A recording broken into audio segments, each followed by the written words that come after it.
Hello everyone and welcome back to the Sherlock Holmes.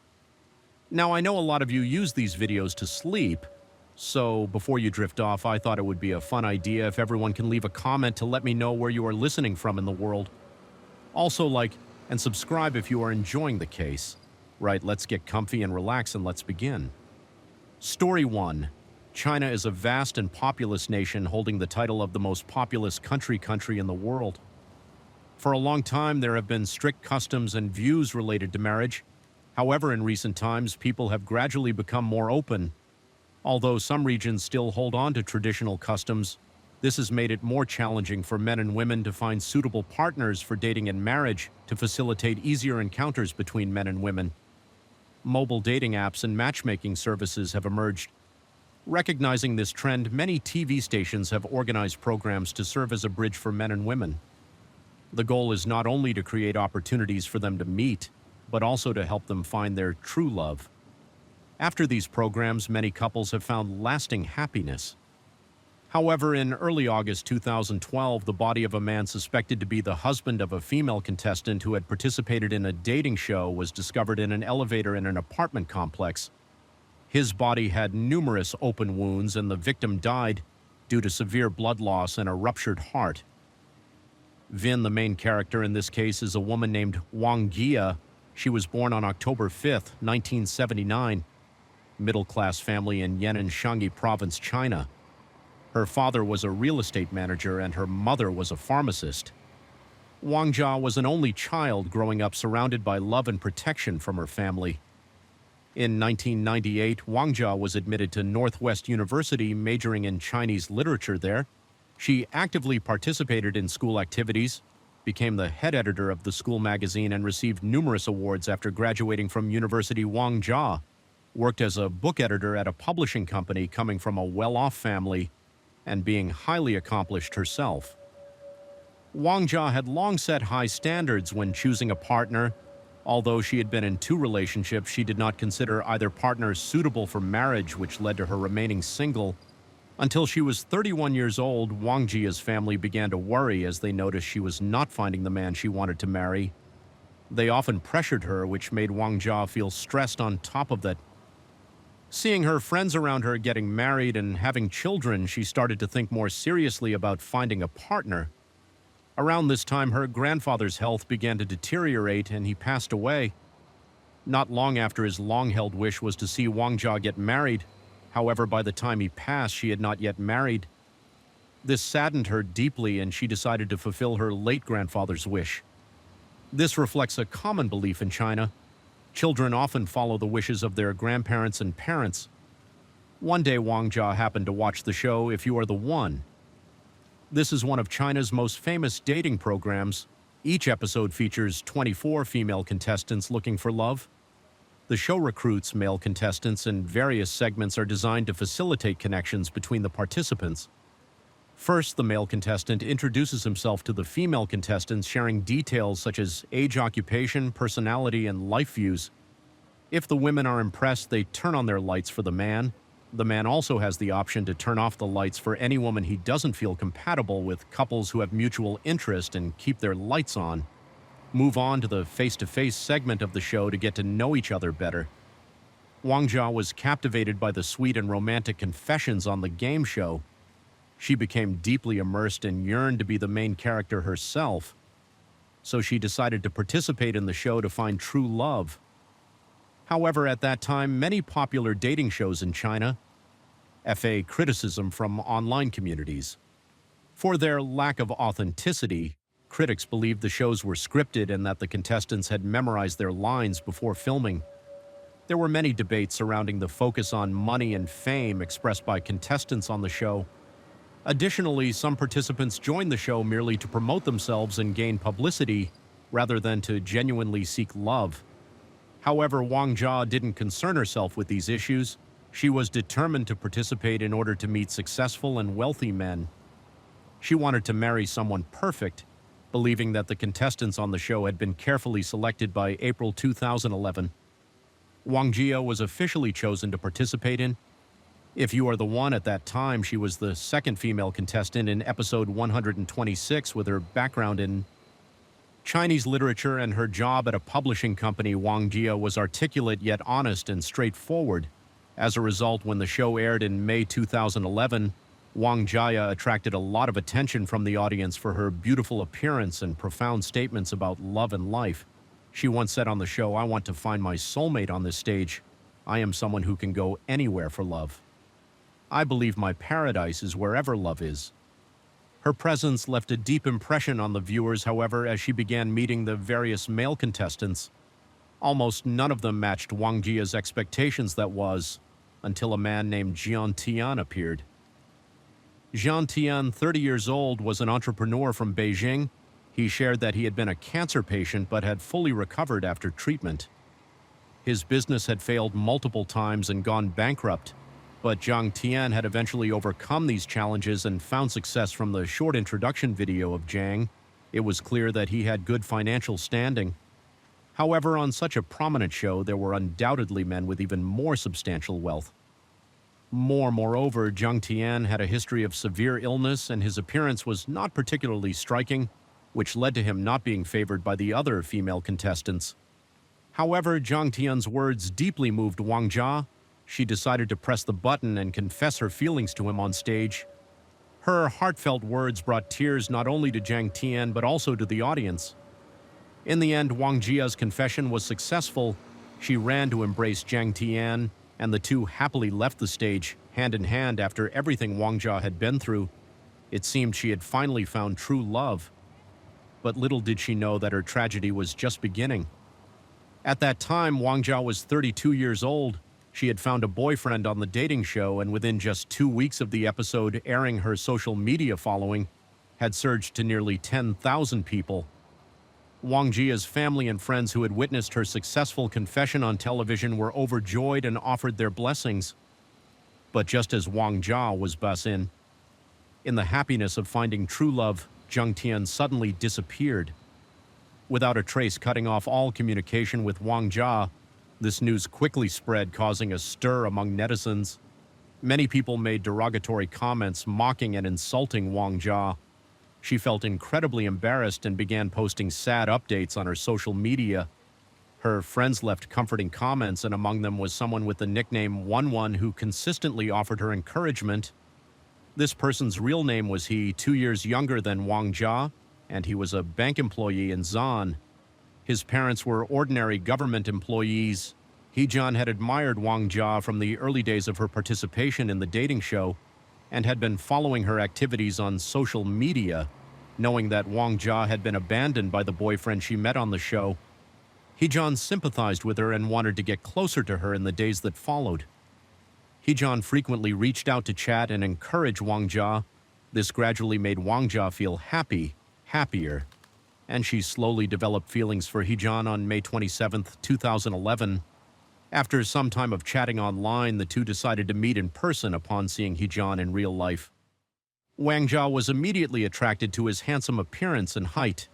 However, when Jian suggested that they take their relationship to a more intimate level, Wang Jia hesitated because Jian's family background didn't meet her expectations. However, as she continued to talk and spend time with him, she was moved by his sweet attentiveness. Eventually, Wang Jia accepted his romantic advances, and their relationship quickly grew close. Wang Jia's social media was filled with sweet moments between her and Jian. Since both were in their 30s, they wanted to move quickly towards marriage.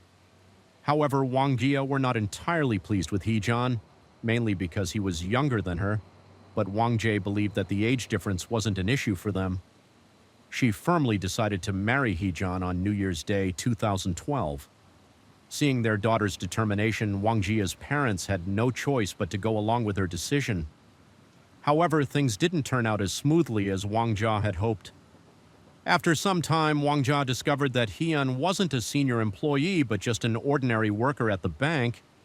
Moreover, the house Jian had bought was under a mortgage, and he still had a significant debt to pay off. These revelations began to shake Wang Jia's resolve during this period.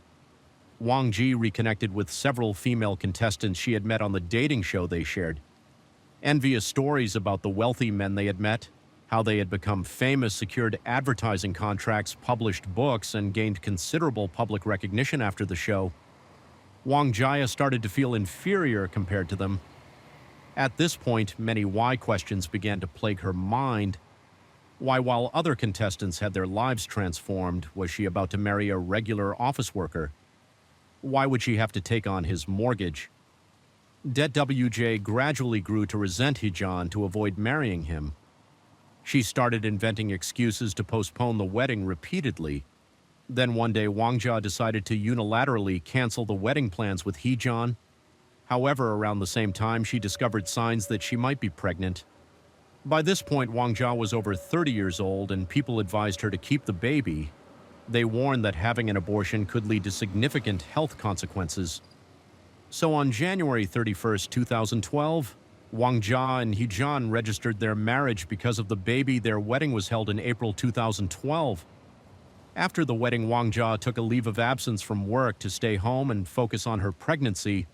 All the financial burdens now fell on Heejun to provide a better life for his wife and child. Heejun took on a part-time job after his regular work at the bank to earn extra income.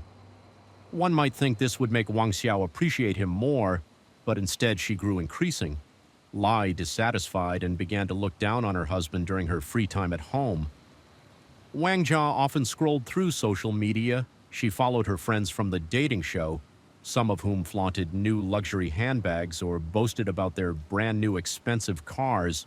Others posted pictures of themselves traveling to beautiful destinations, comparing herself to them.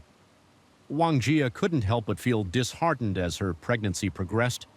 Her belly grew larger, her body became less attractive, and her hair started to fall out more and more. She couldn't sleep, and when she looked in the mirror, she only saw a worn-out and unattractive woman. Wang Jia couldn't stop comparing herself to her friends. She felt powerless and thought, my life is over. No designer bags, no fancy cars, and I'm stuck in this house forever. As her frustration grew, she became increasingly irritable and frequently took out her anger on Heejun. In May 2012, Wang Jia received a wedding invitation from a friend who had also been on the dating show. This friend was marrying into a wealthy and prestigious family. The wedding was extravagant, with over 200 banquet tables and 30 luxury cars to escort the guests. Wang Jia compared this to her own wedding and soon after returned home to vent her anger on her husband. Heejun tried to comfort her, saying everyone has their own struggles, but Wang Jia remained furious. Pushing Heejun to his breaking point, he finally snapped and said, "If you keep comparing our life to others, why don't you go back and join the show again?" Wang Jia was shocked by Heejun's sarcastic remarks. Since their marriage, he had never raised his voice at her, but this time they ended up in a heated argument. Wang Jia wrote in her journal, "He begged me to marry him, got me pregnant, and turned me into a stay-at-home mom with a face full of freckles and a body that's growing uglier by the day. I've become a useless woman living in my husband's house just to bear children soon after both sets of parents intervened." Trying to calm things down, Heejun took the initiative to apologize to Wang Jia. It seemed like everything had settled, but Wang Jia only became more unreasonable. As time went on, by June 2012, Huan's work became increasingly demanding, requiring him to leave early and return late. At this point, Wang Jia began to suspect that her husband was having an affair. She demanded that he Jew in hand over control of the family finances. However, after checking the bank account and finding little money, she suspected he was hiding something from her. Heejun ignored his wife's complaints, not wanting to argue. He resorted to playing video games, leaving Wang Jia to cool off on her own. He thought his silence would help her calm down, but it had the opposite effect. Worried about his daughter-in-law, Huan's father advised him to take Wang Jia to see a therapist. However, due to his busy schedule juggling multiple jobs, Heejun didn't have the time, so he asked his mother to take Wang Jia. Instead, Wang Jia went with her mother-in-law to a local clinic where she was diagnosed with mild prenatal depression and anxiety disorder. Upon learning this, Heejun realized he needed to spend more time with his wife, talk to her, and reassure her.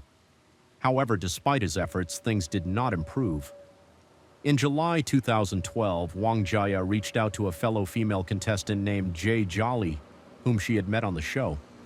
If You Are the One, Jay Jolly had been fortunate enough to secure a partnership with an entertainment company after the show.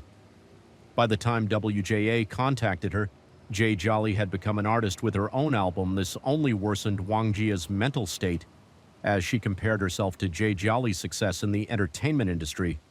On the evening of August 1st, 2012, after delivering food from his part-time job, Heejun quickly returned home to cook dinner for Wang Jia after finishing a pot of chicken soup. He called her to come eat. However, Wang Jia lay motionless on the bed, staring blankly at her laptop screen without responding. Suddenly, she said to her husband, "I don't want to live anymore."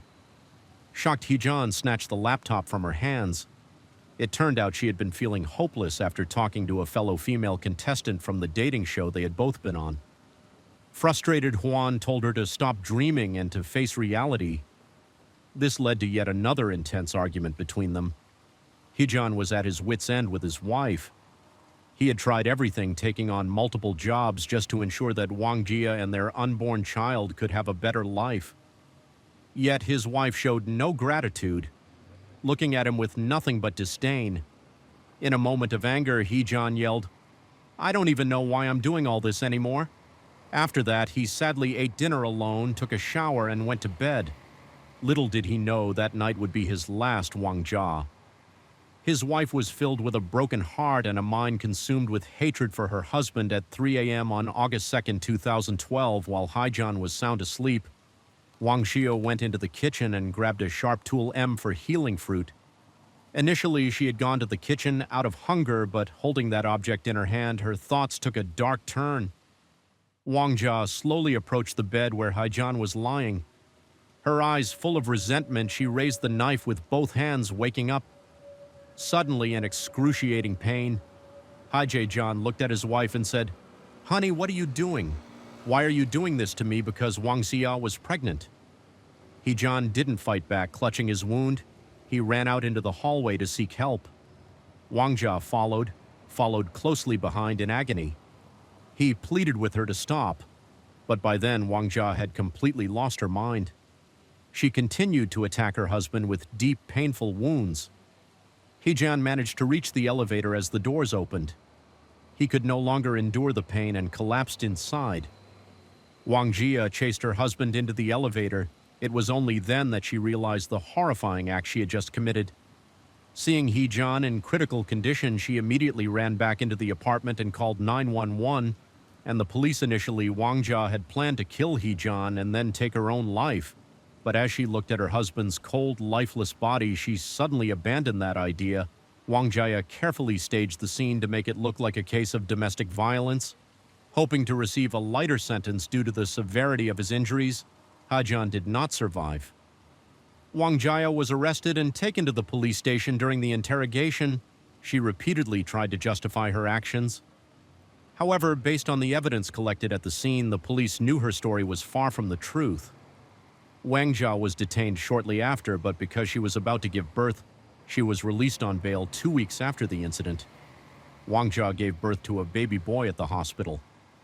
Once her health had fully stabilized, the police came to arrest her when the baby was taken away from his mother and placed elsewhere.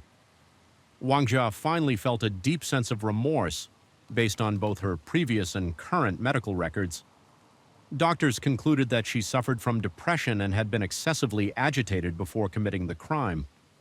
Huan's parents were devastated but decided to forgive her, thinking of their grandson. Wang Jia was ordered to pay compensation of 30,000 yuan, approximately $4,300, in April 2013. Wang Jia's case went to trial. The court handed down a relatively lenient sentence due to her diagnosed depression and the victim's family's decision to forgive her and not pursue further legal action. She was sentenced to 13 years in prison, which was later reduced to 10 years on appeal. It is evident that Wang Jia's relationship with Heejun was not entirely driven by love. Deep down, she continued to hope for a wealthy and successful husband. When reality failed to meet her expectations, she constantly compared herself to others around her. This led Wang Jia to grow increasingly resentful of her husband. But would a wealthy man have truly brought Wang Jia The happiness she longed for money can certainly provide a better quality of life, but without love and sincerity, can luxury truly bring lasting happiness? If Wang Jia had stopped comparing herself to others, if she had been more willing to listen to Cher and to empathize with her husband, perhaps they could have had a happy life together with their little child. Unfortunately, tragedy took the place of what could have been a beautiful life. The story of Huan's death and his relationship with Wang Jia sparked widespread discussion on Chinese social media. Some people sympathized with her, while many others criticized her actions. Given the attention Wang Jia received after her appearance on the dating show, public interest in the case continued for some time afterward. Story 2: on June 30th, 2019, a 39-year-old man named Yunan Yup, along with his wife and a few friends, went on a picnic at Gapeng Valley, located in Gapeng County in the heart of Gyeonggi Province, South Korea. This area is a popular tourist destination due to its proximity to downtown Seoul and convenient transportation. It attracts many visitors. One of the well-known attractions in Gapeng is Longsi Waterfall. What was supposed to be a joyful and unforgettable trip turned into a meticulously planned and cunning murder around 8 p.m. Yunan Yup suddenly fell into the stream and drowned. At the time of the incident, neither his wife nor his friends noticed what had happened, missing the critical moment to rescue him. It wasn't until later that they discovered Yun had passed away. His friends quickly reported the incident to the police. After conducting an investigation, the police determined that Yun's death was accidental with no signs of external force. As a result, they concluded that it was a typical drowning accident with no suspects involved. Despite the accident occurring at a famous tourist spot, the incident quickly faded from public memory, with many people unaware. It had even happened, however, in November, Yun Sung-yup's wife Loon Hai registered to appear on the South Korean TV show Unanswered Questions. This show is quite popular for exposing troubling issues within South Korean society. During the program, Leon Hai accused a South Korean insurance company of repeatedly refusing to pay out the insurance money following her husband's death. Before his passing, Yoon Sang-yup had purchased an insurance policy in the event of an accident. Or his death, the insurance company was obligated to pay 800 million won, equivalent to approximately $600,000, to his next of kin. In the months following her husband's death, Leon Hai persistently requested the insurance company to release this payment. However, the company refused, suspecting her involvement in her husband's accident. The reporter's investigation was officially broadcast, immediately sparking heated debates within the community. The production team also shared the investigation results with the police. In February 2021, South Korean police decided to reopen the investigation into the drowning incident in Gapeng. After 9 months of thorough research and investigation, the prosecution finally released their official findings. So what is the truth here? Let's revisit the events of that day on June 30th, 2019. Lei Unai organized a trip to Gapeng Valley for a group of 7 people. First, we need to clarify the relationships among these 7 individuals. The first couple was Lee Unai and her husband Yunan Yup. The second couple consisted of a man named Lee and his girlfriend Choi. The third couple was Kim and his girlfriend Lee. Finally, there was Cho Han-soo. We need to pay special attention to Cho Han-soo. Not only was he the same age as Leon Hai, but he also had a very close relationship with her. Yes, they were secretly involved with each other. Yun Sang-yup was, of course, unaware that his wife was cheating on him. Furthermore, she was also secretly involved with a man named Lee out of the 7 people on this trip, aside from his wife Leon Hai. Yun and Yup did not know anyone else. They were all friends of Leon Hai around 300 p.m. The 7 people arrived at the waterfall and began their outing, enjoying swimming and playing together. However, Yun Sang-yup, who was very afraid of water, hesitated to join in despite. This Leon Hai insisted that her husband sit on an inflatable float. Cho Han-soo then pulled the float into deeper water, causing Yun Sang-yup to become extremely frightened. He repeatedly asked them to stop, but Cho Han-soo ignored his pleas and continued pulling the float farther out. Meanwhile, Leon Hai casually sat on the shore, enjoying the breeze as Yun Sang-yup struggled to paddle the float back to shore. Cho Han-soo shook the float vigorously. leaving Yin Sang up to helplessly beg for it to stop. This video was recorded around 6 p.m. It's evident that Yoon Sang-yup was genuinely terrified of the water. After the video was shared on social media, it quickly garnered widespread attention, amassing over 5 million views within just a week, even surpassing interest in the South Korean presidential election at that time, returning to that day at around 8 p.m. As dusk was falling, the group was preparing to leave. Kim and his girlfriend Lee had already gone to the parking lot. However, at that moment, Lee Eun-ai suddenly suggested an idea to jump off the cliff into the river before heading home. So as not to waste the trip, Yoon Sang-yup was clearly reluctant to take on this challenge, but with 4 out of the 5 remaining people agreeing, he was pressured to join them on the 13th high-jumping platform. The 2 men who agreed to jump, Cho Han-soo and Lee, both had unusual relationships with Leun-hai. Seeing her husband's hesitation, Leun-hai taunted his masculinity and even implied that she would do it herself if he didn't dare. Ultimately, Yoon reluctantly agreed and jumped along with the other men. As you may already know, Yin Sang-yup tragically drowned at this point. Cho Han-soo called the police when the authorities arrived. They retrieved Yoon's body from the water.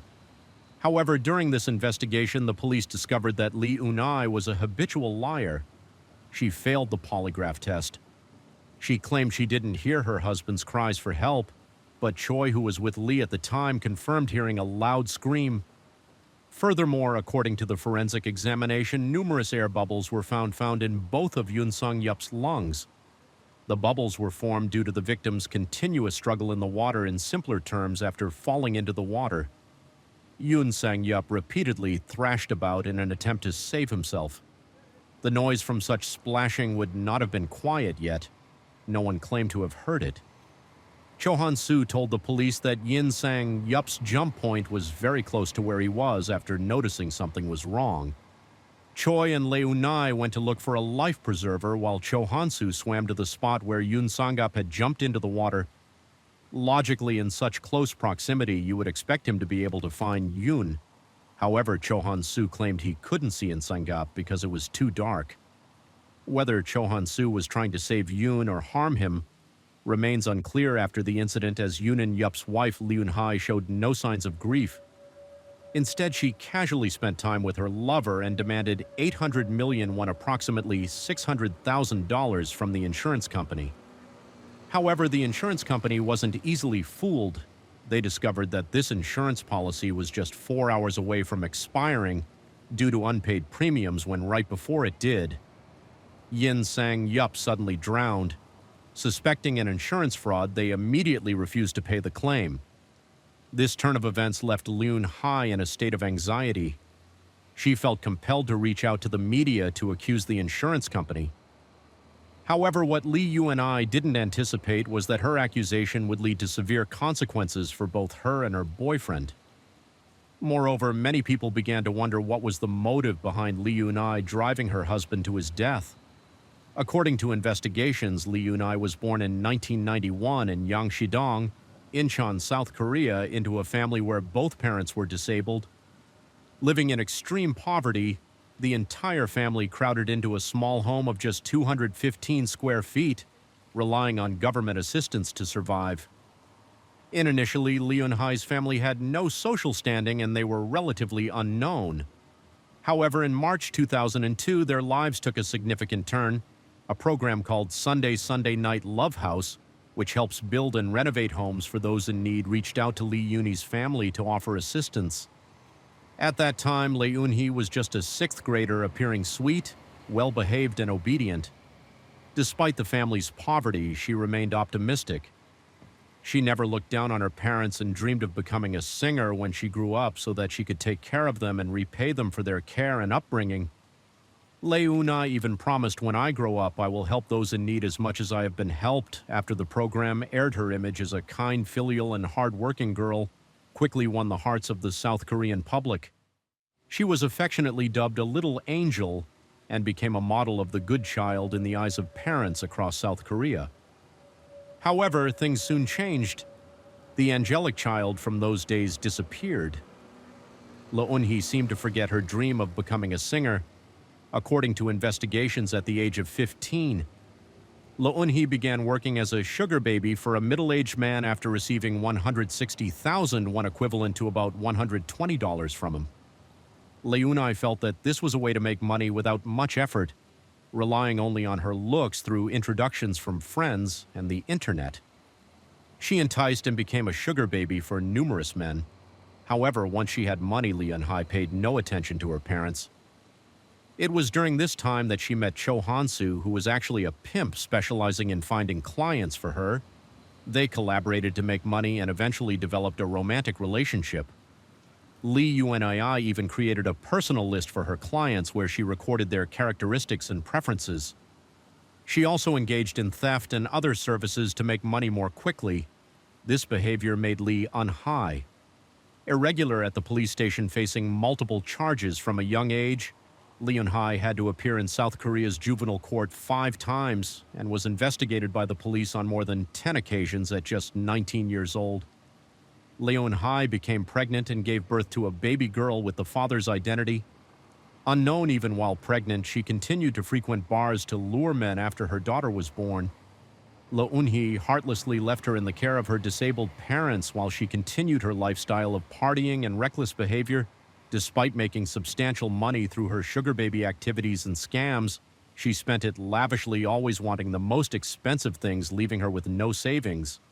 Additionally, comparing her current appearance to childhood photos, it's evident that Lee has undergone numerous cosmetic surgeries in the following years. She continued relationships with multiple men, earning considerable money from them. In 2016, Leunhee met Yoon Yup, who was born in 1980, making him 11 years older than her from the photo. Yoon Sang-yup appeared to be kind and unassuming, which was true in reality. Yoon Sang-yup was always hardworking and meticulous. He worked as a researcher at a large company in South Korea where he had been employed for 15 years, earning an annual salary of 64 million won, which is equivalent to nearly $50,000. While this income didn't make him wealthy, it was considered quite decent in South Korea. Yoon Sang-yup treated Leunhee very well. Whatever she asked for, he was always willing to pay for while being frugal and never spending excessively on himself. He handed over his entire monthly salary to Leunhee. Later, they registered their marriage in the fall of 2016 by conventional standards. A woman who meets such a good man should be grateful, but for Leunhee, that wasn't enough. What she desired wasn't a good man or a decent family, but rather someone wealthy. After their marriage, she continually made demands to siphon money from her husband, and she succeeded every time. However, Yoon Sang-yup's excessive indulgence did not bring him happiness. Instead, it led him into tragedy. Their marriage was quite unusual. The two did not resemble a typical married couple after they were married. Yoon Sang-yup's parents gave him 100 million. One combined with borrowed funds, he was able to purchase a nice house, but even that wasn't enough to satisfy Lee Yoonhee's vanity. She used the excuse of not wanting her husband to endure a long commute to make Yoon Yup rent an apartment close to his workplace where he lived alone. The new house was reserved for her and her friends to gather. The couple only saw each other on weekends, but even on weekends, Leunhee would find reasons to avoid meeting her husband. As a result, their weekly meetings dwindled to just once a month. The couple did not have a wedding ceremony or a traditional bride procession. They simply signed the marriage registration papers before buying a house in Incheon. Yoon Sang-yup had never met Lee Yoonhee's family. It wasn't until one day when he couldn't find her that he decided to visit her parents, which was the only time he met them. The two families and their relatives never met each other. Despite Yup's persistent urging, Leunhee always found excuses to avoid it. In general, she didn't want anyone to know that she was married. Even more puzzling was the stark difference in their lifestyles. While Leunhee frequently traveled, socialized with friends, and dined out daily, Yoon Sang-yup, after giving all his money to his wife didn't even have enough for basic meals. According to his colleagues, he became cold and withdrawn after getting married. Previously, he had never borrowed money. But after marriage, he frequently asked to borrow small amounts from colleagues, such as just 30,000 won, about 230. This suggests he was so hungry that he needed to borrow money just to buy a meal or a bottle of water, the text. Messages recovered by the police from Yoon Sung-yup's phone were truly shocking when made public. They left the entire country of South Korea in disbelief. For instance, on June 28th, just 2 days before his death, Yoon and-yup messaged a colleague saying that while he could eat at the company cafeteria during workdays, he had nothing to eat on weekends. Over the course of 2 weeks, he lost 31B. The car that Yoon Sang-yup financed was also entirely at Lee Yoonhee's disposal. His responsibility was to repay the loan and cover the fuel costs.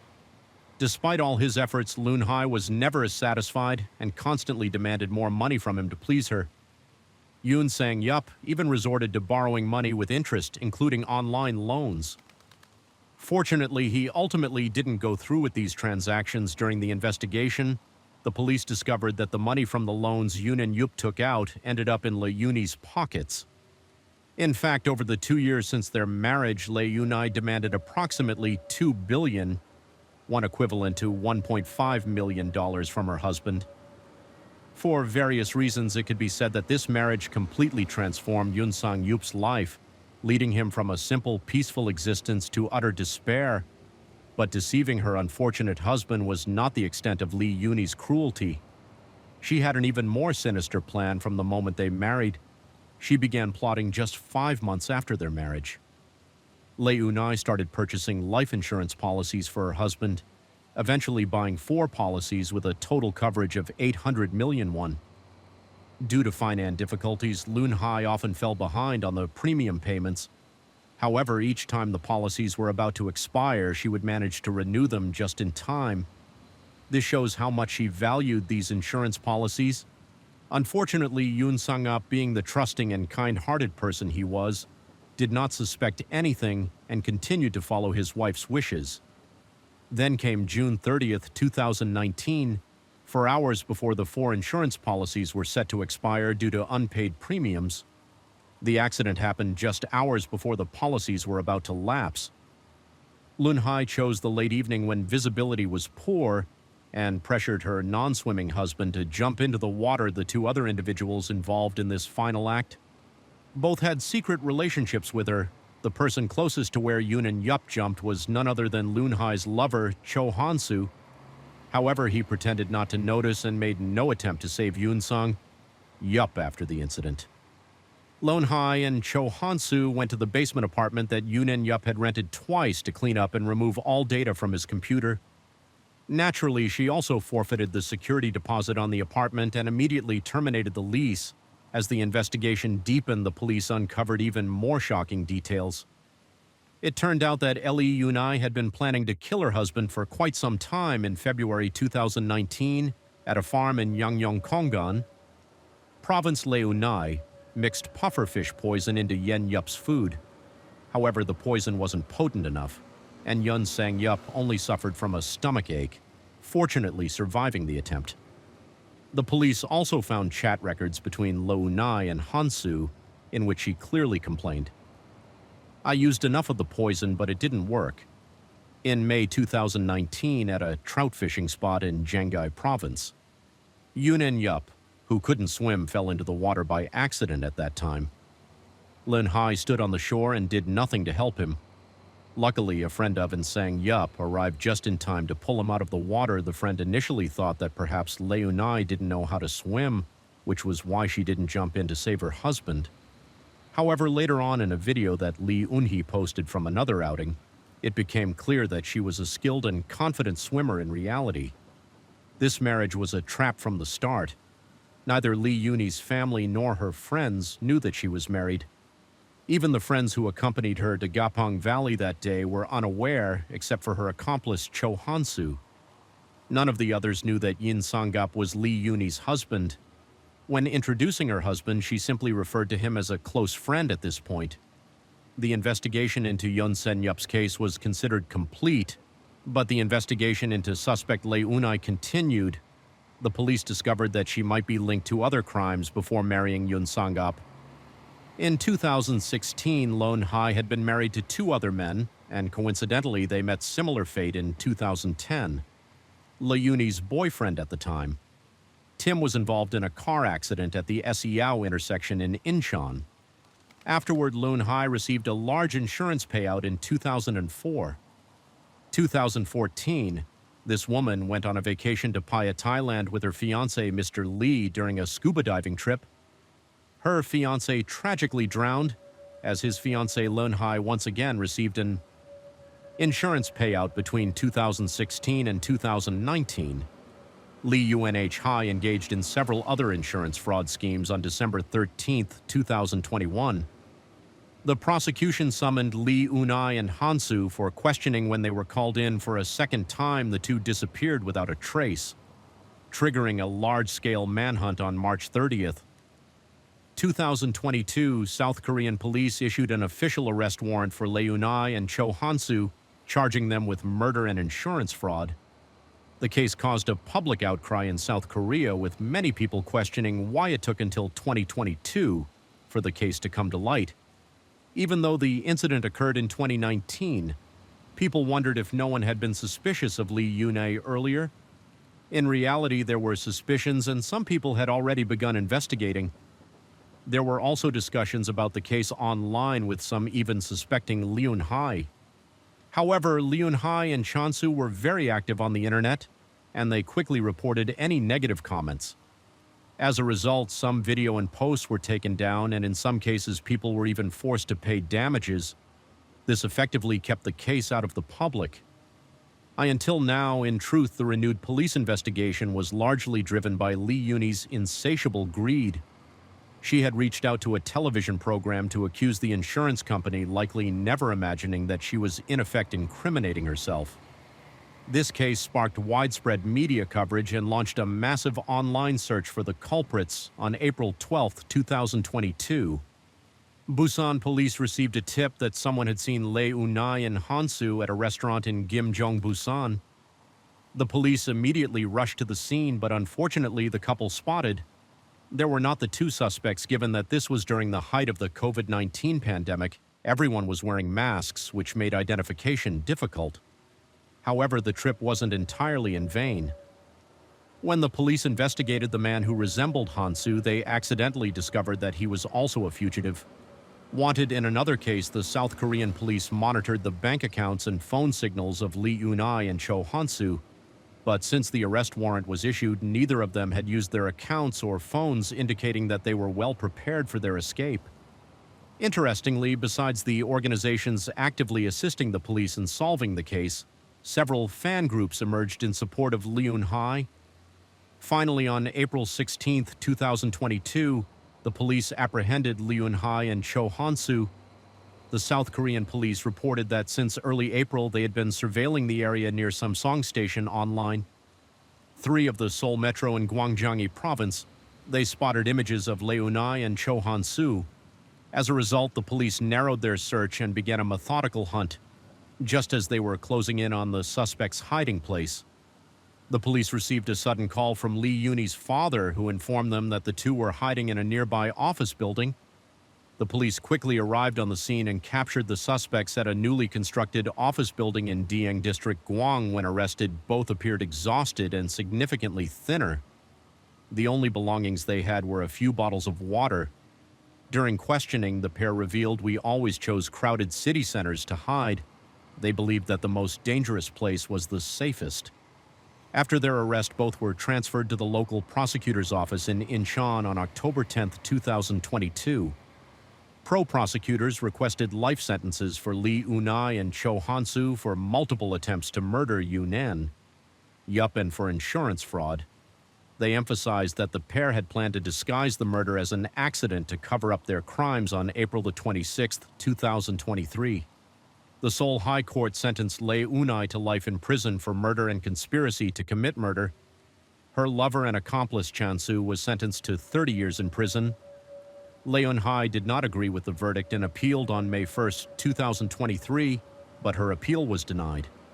Story 3 in Kuala Lumpur, the capital of Malaysia to the southeast of Kuala Lumpur, lies an area known as Bangsar. Within this area is an upscale residential neighborhood called Tunggu Hill. It's a place filled with lush green trees and a serene environment which has made it a home for the elite. However, even in such a perfect location, a horrifying dismemberment case occurred that shocked all of Malaysia. The case began on Wednesday, July the 7th, 1993. That day, a city worker was cutting grass along the roadside on Tunggu Hill, as he regularly did. This is an upscale residential area, quiet and with little traffic or foot traffic. As the worker bent down to cut the grass, he accidentally came across two black trash bags lying in the grass. Initially, he thought it was just litter left by someone passing by, but when he picked them up, he noticed they were quite heavy. Out of curiosity, he opened one of the bags and was shocked to see a severed human arm inside, terrified. He dropped the bag and ran from the scene. After running quite a distance, he still couldn't calm down. Panting heavily, he frantically called the police. He was so distressed that he could only stammer out, "I saw a dead body," and urgently requested the police to come to the scene when the police arrived. They were also shocked to find the bloody body parts in the black trash bags. They immediately realized this was an extremely brutal murder and dismemberment case. The police quickly cordoned off the area and conducted a thorough search of the surrounding areas. As a result, they found several more black trash bags in a nearby ditch and in the grass. Inside, they found parts of thighs, calves, a torso. The body parts had been left there for some time, and maggots were already crawling on them. However, thanks to the forensic pathologist's assessment, they determined that the victim was a woman about 30 years old. On the day the dismembered body parts were discovered, the police could not find the victim's head, making it very difficult to identify her 3 days later on July 11th. 1993, the police returned to the scene and conducted a thorough investigation. They eventually found two additional black bags. Some distance away inside were the remaining body parts, and the victim's head forensic experts pieced together a total of 11 body parts and confirmed that they all belonged to the same person. The victim's head was swollen, the face severely decomposed, the facial features distorted with the eyes nearly unrecognizable and the mouth agape, as if frozen in a scream, creating a horrifying sight. Due to the severe damage, the victim's identity could not be determined from the face. At a dead end, the police had no choice but to turn to the media and seek help from the public. They released details about the victim's appearance, noting features such as 6 dental prostheses, well-manicured nails and eyebrows, and neatly trimmed pubic hair, in a bold move to quickly identify the victim. The police published a clear, unedited photo of the partially decomposed head in the newspaper. This image became one of the most horrifying and grotesque photos ever published in Malaysian media, leaving many viewers with an unforgettable psychological trauma. At that time, forensic science was not as advanced as it is today. The police were unable to reconstruct the victim's face from the severely damaged head to expedite the identification process. They took another unexpected step. The police approached a street artist at the Central Art Center, hoping he could sketch the victim's appearance based on the decomposed head. They chose this particular artist because he had previously assisted the police in solving a murder case involving a shaman through his painting. The artist's name was Amaran. After learning of the police's intentions, he agreed to help them find the real killer unconditionally. Amaran first studied the photograph of the victim's head, then accompanied the police to the morgue to observe the head. Firsthand, he even closed his eyes and used his hands to touch the head, relying on his sense of touch to feel the subtle contours of the victim's facial features. Although Amaran did not have formal training in art or attend an art school, his drawing skills were exceptionally advanced. Faced with an unrecognizable head, Amaran relied on his portrait drawing experience and vivid imagination to create 3 facial sketches of the victim. After 4 hours of focused work, he shared his thoughts, saying a person's hairstyle and makeup can significantly impact their appearance.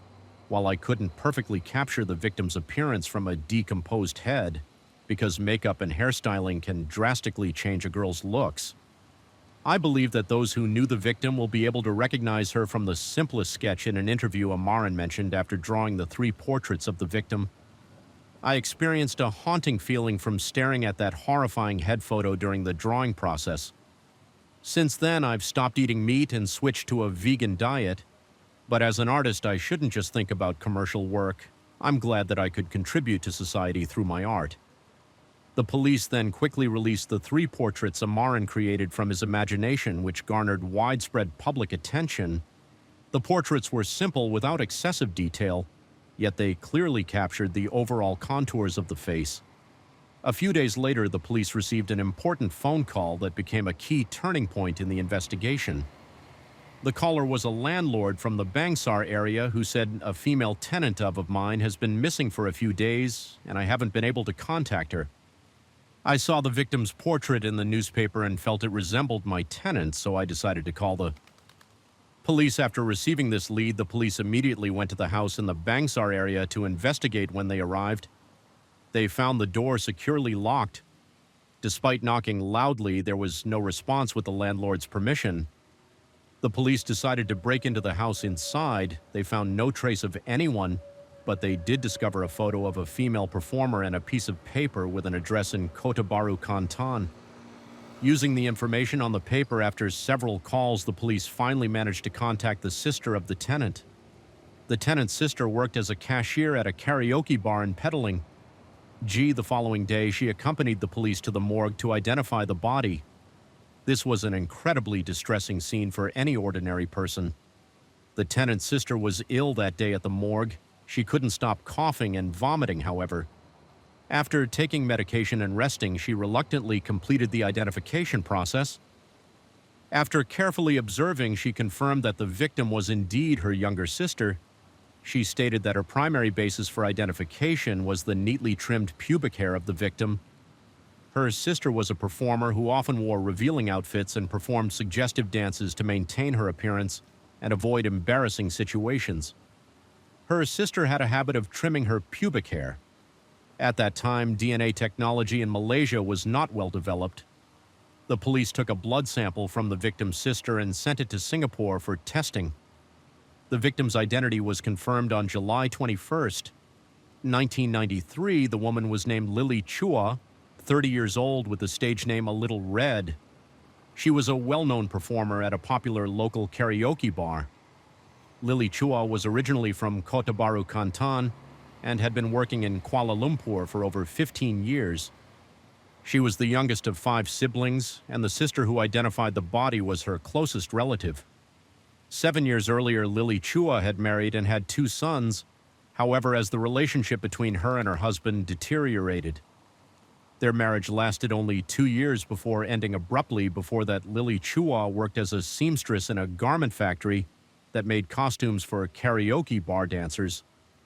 During that time, she became drawn to the lively and glamorous entertainment lifestyle and was later introduced to a job at a karaoke bar to provide a better life for her children. Lily Chua sent her 2 sons to a care center at an orphanage. She worked diligently and passionately to earn money. After the tragic incident, her 2 sons in the orphanage were still unaware that their mother had been brutally murdered. According to Lily Chu's sister, a month before the incident, my sister and I, along with some friends, partnered to open a new karaoke bar in Parade Garden, Petaling. My sister had finally realized her dream of becoming a business owner after years of hard work. Everything was going well, but then this tragic and ironic disaster struck. How could anyone be so cruel to a single mother? The police continued their investigation and reached out to Lily Chua's ex-husband to gather information about her. However, her ex-husband claimed that he hadn't been in contact with his ex-wife for years and had no motive to commit any crime. The police then broadened their investigation into Lily Chua's social circle and uncovered an important lead. It turned out that while she was alive, Lily Chua had been involved in an affair with a married man, and this illicit relationship had been ongoing for a long time. The married man's name was Michael, 33 years old.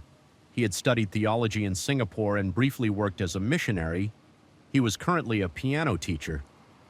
Michael had an intellectual, gentle, and refined appearance.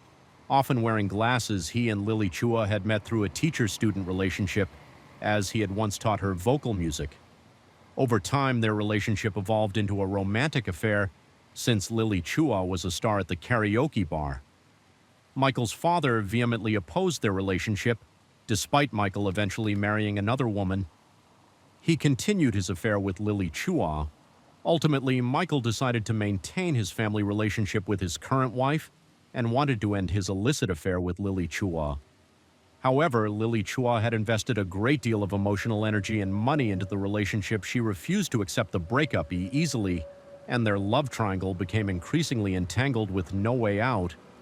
When Michael's wife found out about the affair, she was furious and confronted Lily Chua, but Lily Chua was also fierce and sharp-witted. She wasn't about to let Michael's wife insult her without a fight. Lily had a fiery temper. She pointed her finger in her rival's face, hurling insults and even threatening to cut her into 100 pieces to prevent Lily from acting on her threats. Michael reluctantly continued the relationship, aiming to keep her mentally stable. However, deep down, Michael was constantly thinking of a way to end the unstable relationship. Once and for all, upon learning of the situation, the police believed that Michael had a motive for the crime and immediately brought him in for questioning during the interrogation. Michael admitted to having an affair with Lily Chua.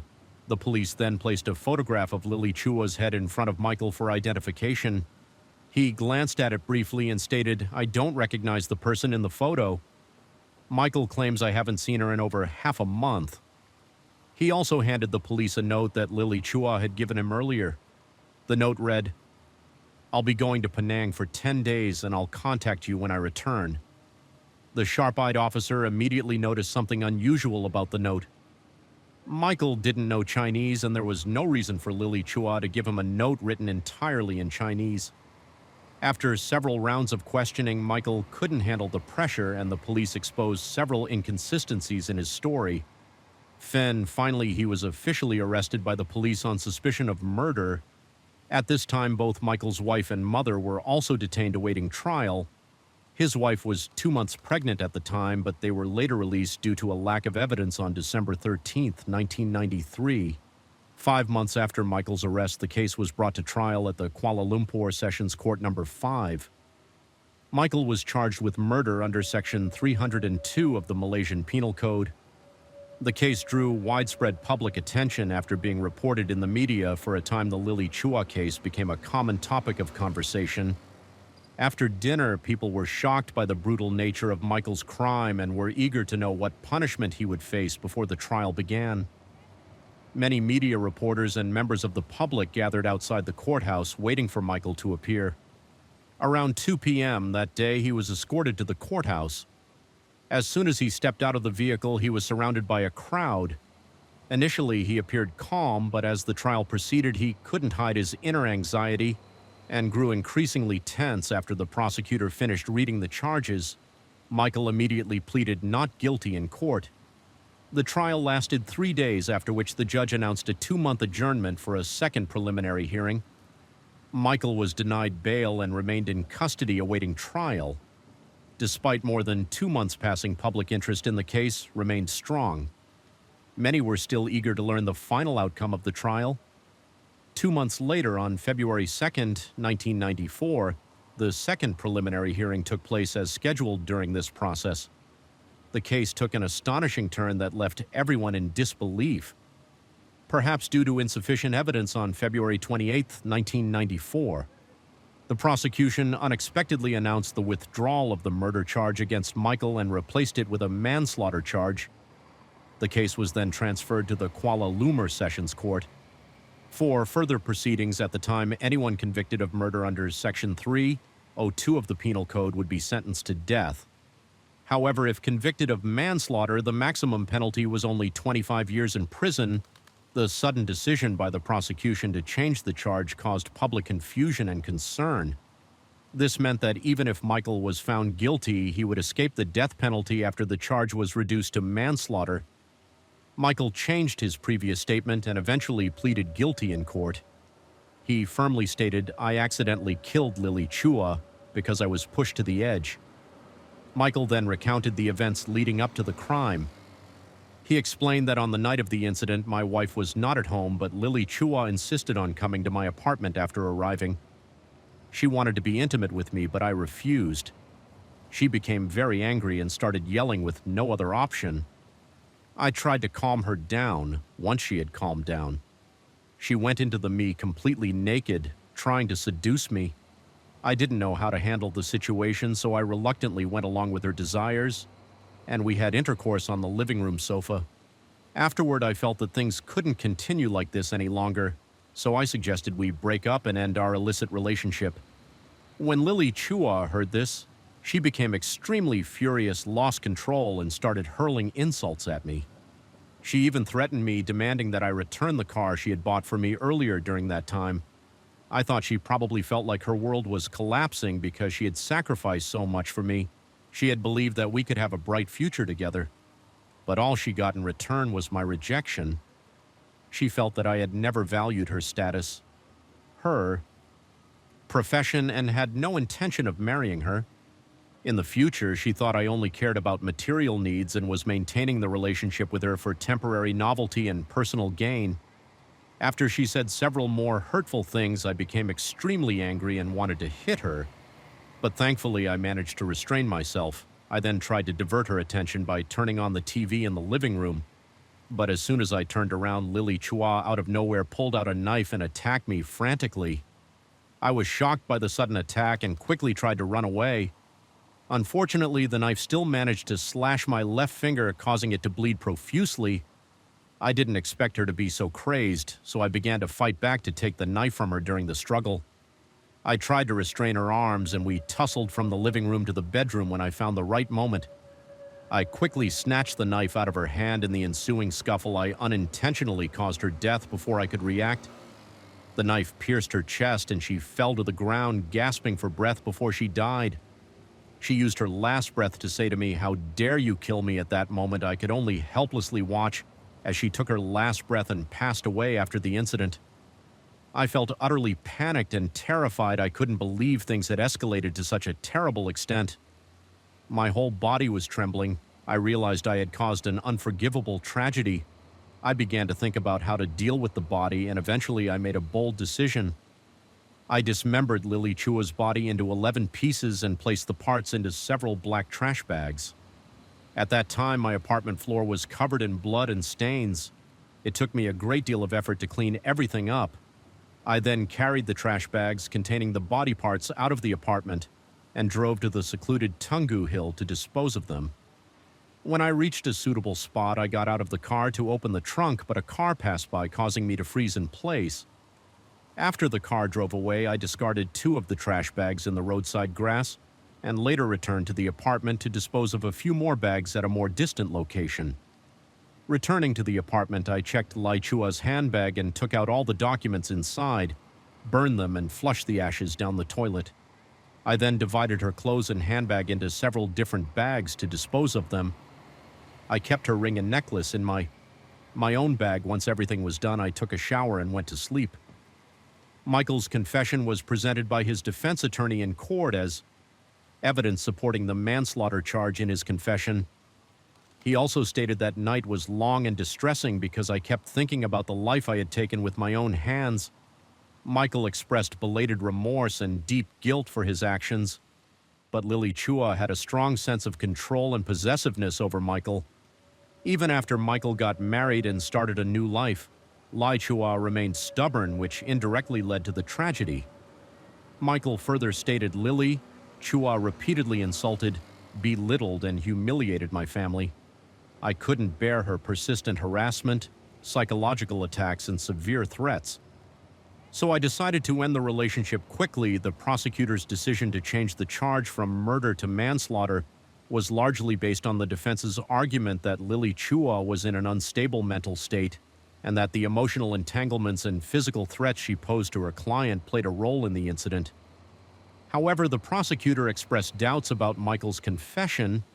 They argued that the methodical way he disposed of the body and erased evidence suggested that Michael harbored deep resentment toward the victim. They contended that his actions that night might not have been the result of a sudden impulse, but rather a premeditated act. Everything known about what happened that night was based solely on Michael's account. The truth might not be exactly as he described, and there is a possibility that he had planned the murder in advance. On March 9, 1994, the Kuala Lumpur Sessions Court sentenced Michael to 15 years in prison for manslaughter. With the sentence starting from the date of his arrest, Michael immediately claimed that the sentence was too harsh. He did not accept the verdict and appealed to Kuala Lumpur Court of Appeal on December 3rd. 1994, the Kuala Lumpur Court of Appeal reduced Michael's original sentence from 15 years to 12 years.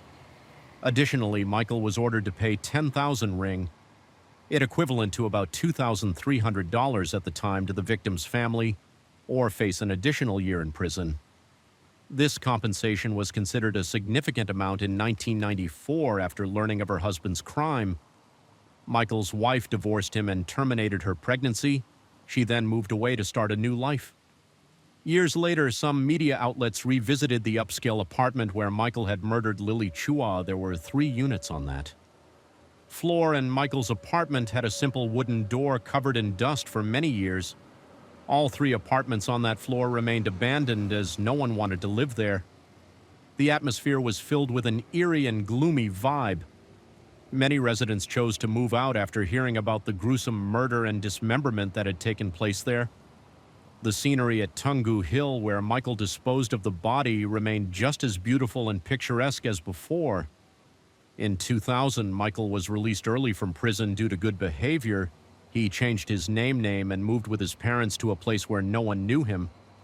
There were rumors that Michael continued his theological studies and became a missionary, following in his father's footsteps. Perhaps he wanted to spend the rest of his life atoning for the crime he had committed. As of now, it has been 24 years since Michael returned to society. No one knows his current name or whereabouts. Some people claim to have recognized Michael in a church, but he firmly denied his identity and quietly turned away. In real life, there are many illicit affairs that leave serious consequences, and there are often mistresses who demand recognition. However, few realize that life is about cause and effect. Everyone will eventually have to pay for the wrongs they have committed. Story 4, on May 14, 2001, a woman named Annie Leong in Singapore was about to end her marriage. All she needed to do was pick up a pen and sign the divorce papers, and she could finally put an end to the 7-year-long trouble relationship with her husband. But as she stepped out of the elevator, a sharp knife plunged into her chest. Perhaps even as she fell to the ground, she couldn't comprehend who wanted to take her life. So what exactly happened at that moment? Annie Leong was born in 1971 in Singapore. From a young age, she was known for being smart, beautiful, and beloved by her family and friends. At the age of 15, she met a man 4 years older than her at church who would eventually become her husband. His name was Anthony from that fateful meeting. Annie Leong and Anthony Lear developed feelings for each other and got married in 2008-1995 as she entered her new life. Annie Leong devoted herself to caring for her family, building a warm home, and taking good care of her husband. Her stable job at a bank further enriched their life.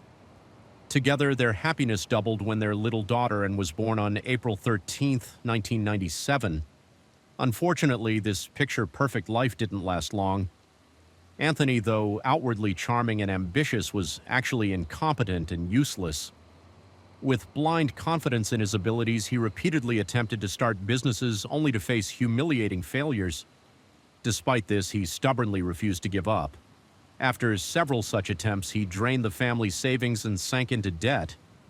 Annie Leong, who had initially quit her job at the bank to stay home and help her husband, was now forced to rely on her connections to return to work. She had no other choice, as life had to go on, and the debt still needed to be paid. If it were just his failed career, that might have been forgivable, but Anthony Lear's infidelity was far more reprehensible. Not only did he have an affair with a woman named Belinda Ho, but he also brazenly brought her to live in their home under the guise of being a business partner, while his wife and mistress lived under the same roof. Anthony Lear managed to juggle both relationships in this regard. He truly had a knack for deceit. Later, he found another partner named Marilyn Tan, and of course their relationship extended. Beyond business, eventually, when their business ventures failed, they parted ways on bitter terms after a brief relationship. Although Anthony Lear was skillful at hiding his affairs and continuously deceived his wife. Over time, Annie Leong began to suspect something was wrong. By October 1999, unable to endure it any longer, Annie Leong took her daughter and moved back to her mother's house in 2000 after yet another failed business venture. Anthony Lear attempted to end his life by taking a large dose of sleeping pills, but he was discovered and saved just in time, despite all the hurt she had endured. Annie Leong went to the hospital to care for Anthony Lear.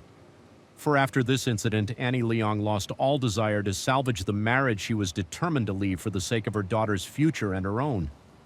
In February 2001, Annie Leong officially filed for divorce and sought custody of their daughter. Naturally, Anthony Lee refused to agree. As a result, he continuously found reasons to delay the process, causing their already fractured relationship to become even more strained. Anthony Lear's refusal to divorce left Annie Leong feeling trapped, unable to escape. The years of torment had ignited a powerful longing for freedom in her, and she wanted to end the marriage as soon as possible by May 2001. Anthony Liu seemed to agree to the divorce, but tragically what awaited her was not freedom but a horrifying nightmare. Around 11 p.m. on May 14, 2001, Anthony L. arrived at Annie Leong's residence at 923 Hug Gang Avenue. He told her that there was a real estate agreement that needed her signature as part of the divorce proceedings. Annie Leong lived on the 4th floor, and Anthony Law arranged to meet her on the ground floor. She brought her daughter down and was about to sign the documents when she realized she didn't have a pen. Anthony Lear suggested that she go upstairs to get a pen while he stayed with their daughter downstairs at this point. Annie Leong was quite annoyed. Why would Anthony Lear prepare the agreement but forget to bring a pen? However, determined to finalize the divorce quickly, she went upstairs to get one. Before heading up, she looked back at her daughter, not knowing it would be the last time she would see her. As soon as Annie Leong stepped out of the elevator on the 4th floor, a man wearing a helmet rushed at her from the hallway, wielding a long knife. He stabbed her repeatedly in the chest and then fled the scene. Despite her severe injuries, Annie Leong managed to crawl to her apartment door and knock. When her mother opened the door, she found her daughter collapsed in a pool of blood. Her mother's terrified screams caught the attention of Anthony Lahr, who was waiting on the ground floor. He immediately rushed upstairs with their daughter and desperately called out to his wife, who lay bleeding on the floor. The ambulance quickly arrived at the scene, but due to the severity of her injuries, Annie Leong passed away after a few hours of emergency treatment at the hospital. In cases where a spouse is harmed, the other spouse is often the primary suspect given the severe strain on their marriage. Anthony Lear was under heavy suspicion. However, he had an alibi while Annie Leong was attacked on the 4th floor.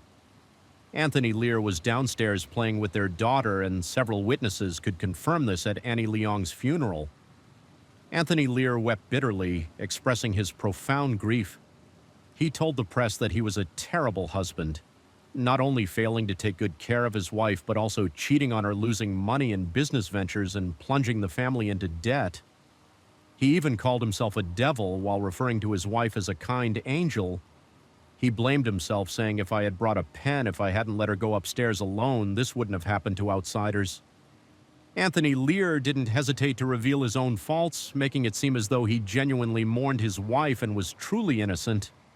However, as the investigation progressed, the truth began to emerge, exposing his dark side.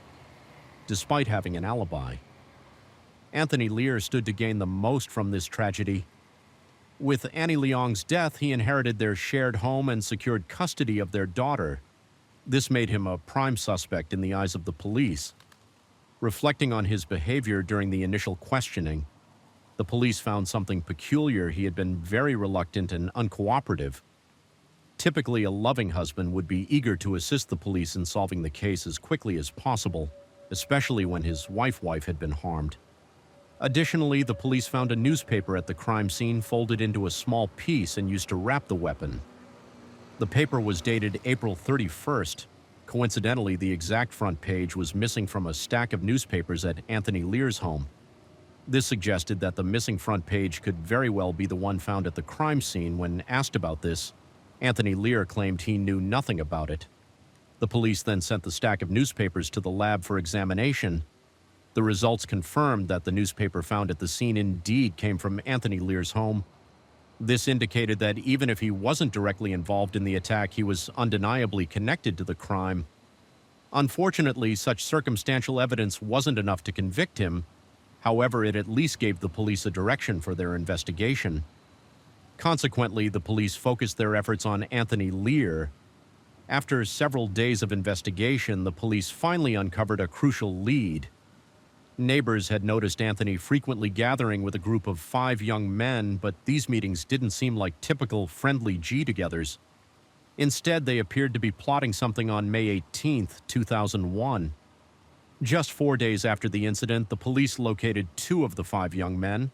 One was a 15-year-old named Egan, and the other was 16-year-old Gavin Jean. Wei, who had dropped out of school faced with police interrogation, Egan, still just a child, quickly cracked under pressure and confessed to murdering Annie Leong. He expressed deep remorse and claimed that Anthony Lear had coerced him into committing the crime.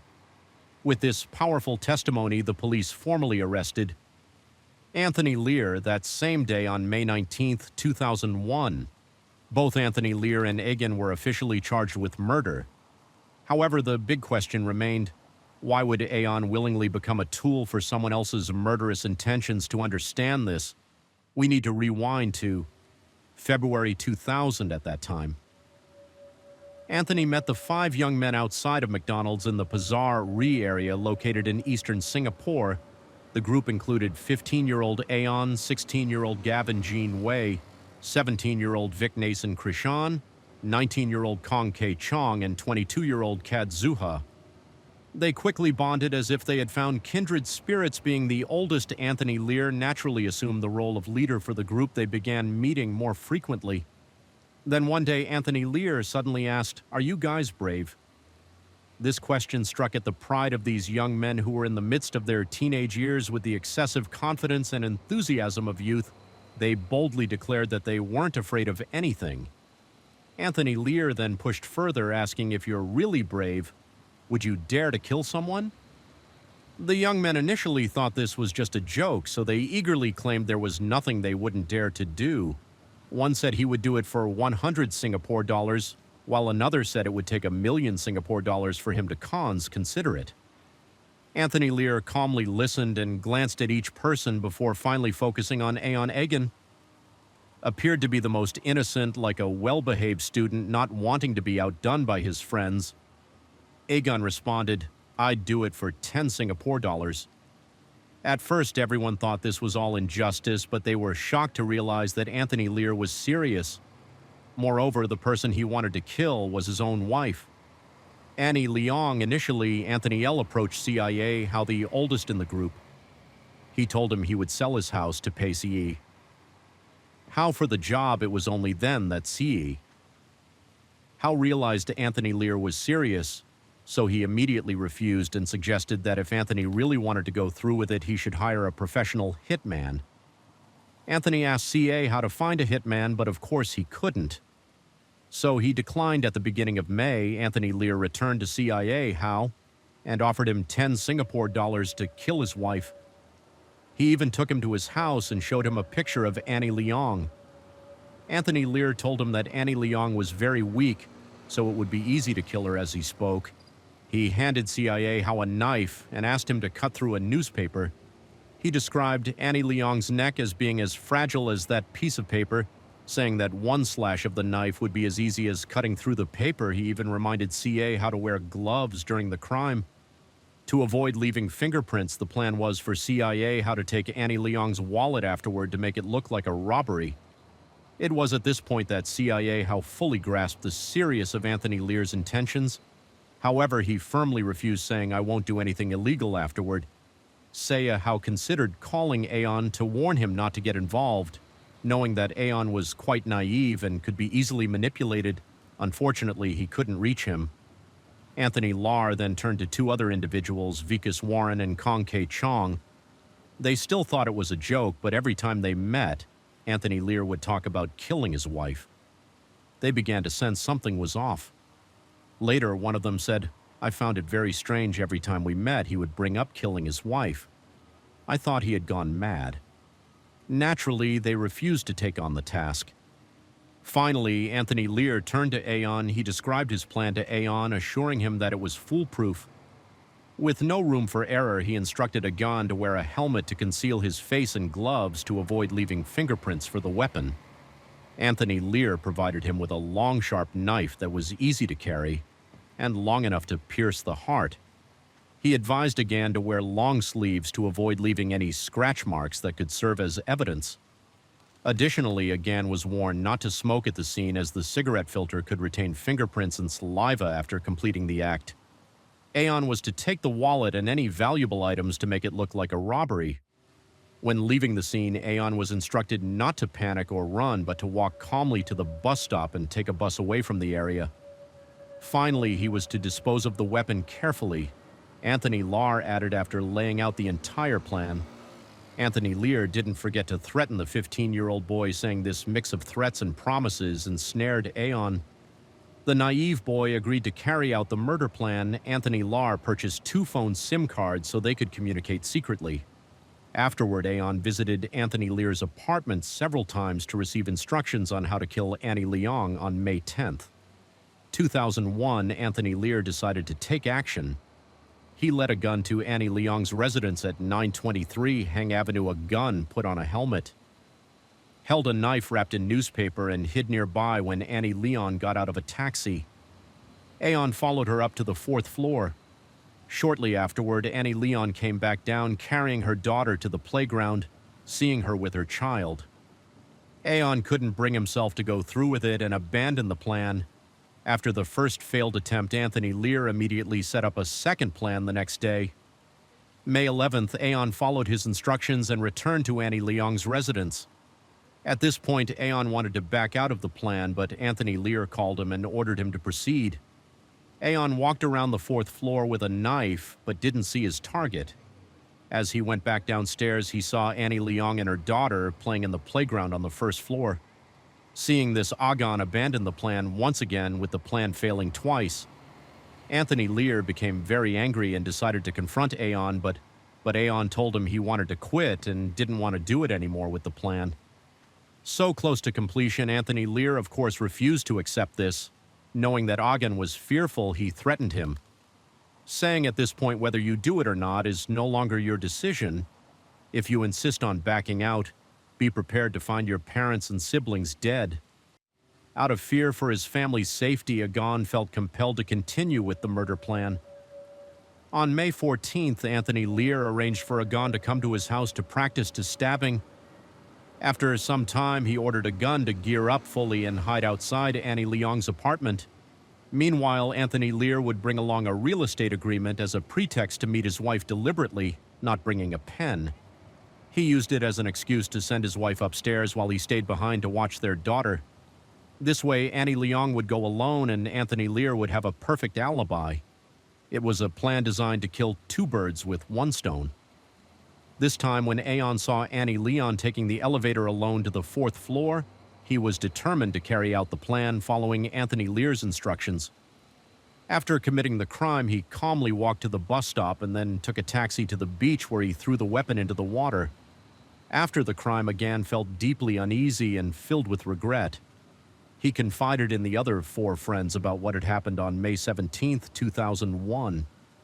Anthony Lear contacted Agan and arranged to meet at his house. During their conversation, Anthony Lahr was very cautious, fearing that they might leave evidence or be eavesdropped on. They communicated by typing on the computer. The content of their discussion was that Anthony Lear couldn't pay Agan yet, because it wasn't the right time. He needed to act shocked by his wife's death. After finishing their conversation, they deleted the chat. However, what Anthony Lear didn't anticipate was that his cleverness would backfire. The police were able to recover the deleted files from the computer from the clues they had gathered. The police identified Anthony Lear as the mastermind behind everything. He had orchestrated the entire plot, from the initial planning to coercing Agan into killing Annie Leong. His motive was to gain ownership of the house they shared and to secure custody of their daughter on November 19th. 2001, Anthony Lear and Aon were brought to trial at the Singapore High Court. Throughout the trial, Anthony Lear stubbornly maintained his innocence. He displayed a strange smile and showed no signs of remorse. He claimed that telling the 5 young men to kill his wife was just a joke. When the police asked him why he brought documents for his wife to sign but didn't bring a pen, he explained that he never had the habit of carrying a pen. The police then asked, "So why didn't you go upstairs with your wife? Why did you keep your daughter with you?" "All of this seems too coincidental," he replied. "I just wanted to spend a little more time with my daughter. There was really no other intention." In short, Anthony Lear adamantly denied plotting to murder Annie Leong. He even shifted all the blame onto Aeon, saying, "Don't be fooled by the fact that Aeon is only 15 years old. He's a ruthless criminal." He acted on his own in this regard. Aeon's friends and family vehemently opposed the accusations. They all stated that Aeon was naive, gentle, and compassionate. They insisted that if no one had coerced him, he would never have committed such a cruel act, and himself claimed that he acted under Anthony Lear's coercion. He had initially wanted to back out, but Anthony Lear threatened his family's lives for the sake of his family. Aeon felt forced to go through with the plan. He revealed the entire scheme that Anthony Lear had laid out for him, including the weapon, the method of the crime, and the escape route. Additionally, Anthony Lear's two former lovers, Marilyn Tan and Belinda Ho, testified in court.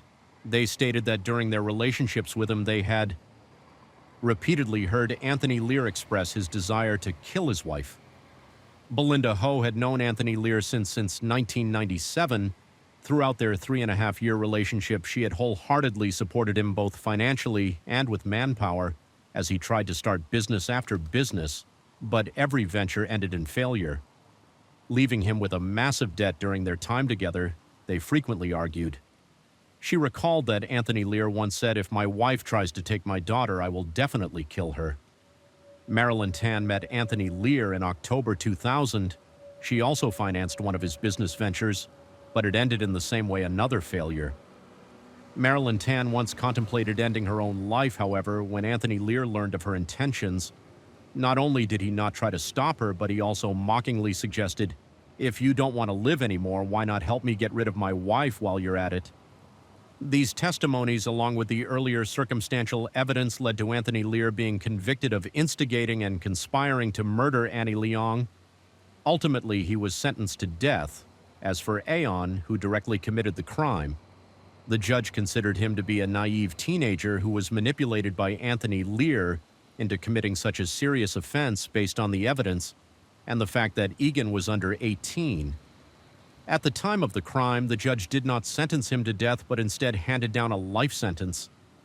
Anthony Lear couldn't accept this outcome and filed multiple appeals, all of which were rejected. He then petitioned the president for clemency, hoping to have his death sentence reduced to life imprisonment. But this request was also denied on December 13, 2002. Anthony Lear, then 35 years old, was executed at Changi Prison.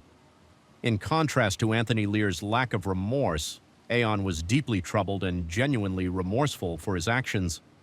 With extraordinary effort, he achieved excellent academic results and passed several exams. Moreover, Aeon earned a college degree while serving his sentence. His positive attitude and actions were recognized not only through his academic achievements, but also by being named a model inmate in 2013. Aeon submitted a request for clemency to the president, hoping for a pardon, but unfortunately it was denied. In November 2017, Aegon applied once more. This time, his plea for clemency sparked significant public attention in Singapore. His story of rehabilitation and determination quickly spread through the media, touching the hearts of many. As a result, a wave of public support for Aegon emerged finally on November 2nd. 2018, the president granted Aegon clemency, reducing the remainder of his sentence. After his release, Aegon successfully reintegrated into society to protect his privacy as a former minor. His identity was kept confidential and no images of him were ever published in the media. Therefore, his life post-incarceration was not overly affected by his past.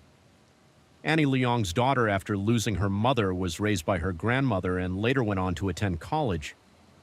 However, the loss of parental love from such a young age is a wound that will likely never fully heal throughout her life story. 5. In the Osaka city, the capital of Osaka Prefecture, along the shores of Osaka Bay, lived a family. The husband, 52-year-old Professor Yasaka Fujimori, who was also an employee at a pharmaceutical company, and the wife, 46-year-old Mitsushiro Fujimori, a homemaker. They had 2 sons. The elder son, 21-year-old Yoshiro Fujimori, and the younger son, 19 years old. Both sons were college students, the family of Pharrell a stable life. However, one day the mother and the elder son suddenly disappeared without any explanation.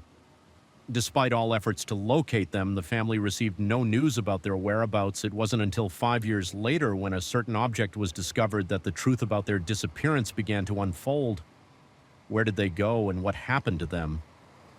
Let's go back to August 14th, 2011. To delve into the details, that day was just another Sunday at Higashi Tanoi Park, located in Tanoi Ward, Osaka. A horrifying event occurred. The park, which is a 5-minute walk from Wahamaki Station in Osaka, isn't particularly large and runs from north to south.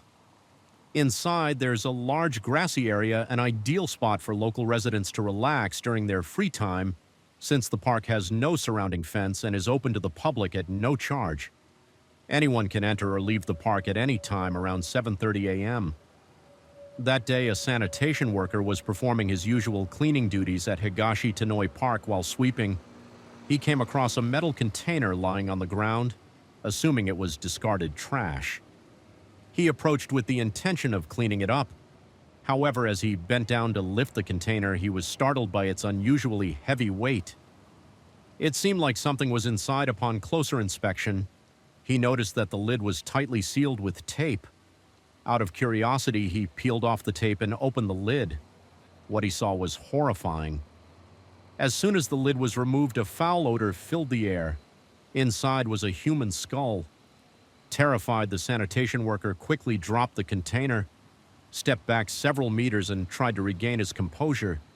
He immediately called the police. Within minutes, a large number of officers arrived at the scene, cordoned off Higashi Tuji Park, and prevented anyone from entering or leaving the area.